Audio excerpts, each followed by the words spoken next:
AirSpace academic and non-academic audiobooks. Akhtaruzzaman Ilias Bangla কথা সাহিত্যে এক অনন্য সাধারণ প্রতিভার নাম। 1943 সালের 12 ফেব্রুয়ারি তিনি গাইবান্ধার গটিয়া গ্রামে মামাবাড়িতে জন্মগ্রহণ করেন। তার পিতৃনিবাস বগুড়া শহরের উপকণ্ঠে অবস্থিত নারুলী গ্রামে। তার পিতার নাম BM ইলিয়াস এবং মাতার নাম মরিয়ম ইলিয়াস। তার পিতৃদত্ত নাম আখতারুজ্জামান মোহাম্মদ ইলিয়াস। প্রথমে বগুড়ায় ও পরে ঢাকায় তার শিক্ষাজীবন অতিবাহিত হয়।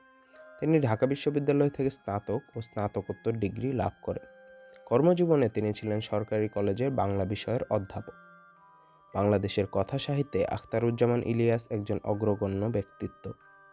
তিনি লেখার সংখ্যা বৃদ্ধির উপর কখনো জোর দেননি, বরং গুরুত্ব দিয়েছেন লেখার গুণগত মানের উপর। জীবন ও জগৎকে তিনি পর্যবেক্ষণ করেছেন গভীর অন্তর্দৃষ্টি সহযোগে।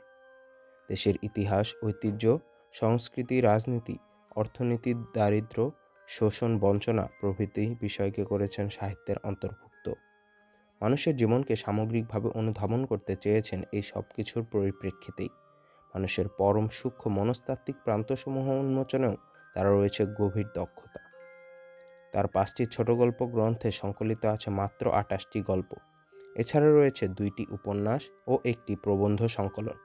তার গল্পগ্রন্থের নাম অন্য ঘরে অন্য ঘর, খোয়ারি, দুধ ভাতে উৎপাত, দোজখের ওম, জাল স্বপ্ন, স্বপ্নের জাল। উপন্যাস দুটি হলো চিলেকোঠার সেপাই ও খোয়াবনামা।